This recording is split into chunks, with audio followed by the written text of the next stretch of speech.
సంబేపల్లిలో ఉన్న నల్లగంగమ్మ దగ్గరికి వచ్చాము. ఎప్పుడో 10 ఏళ్ల కిందట వచ్చాను. ఇప్పుడు చూస్తే చాలా బాగుంది.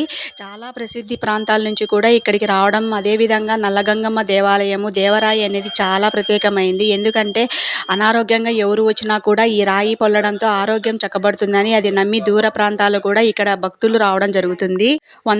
ఈ దేవరాయి వందల ఏళ్ల నాటి రాయి.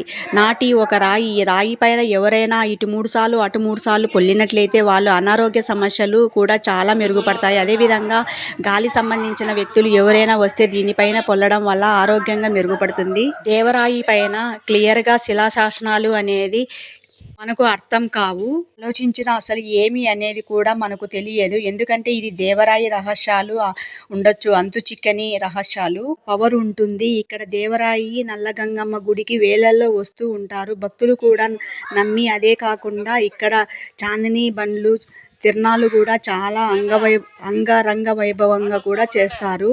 మీరు ఎంతమంది నల్లగంగమ్మ దగ్గరికి వెళ్ళారు? కామెంట్ చేయండి, లైక్ చేయండి, సబ్స్క్రైబ్ చేయండి.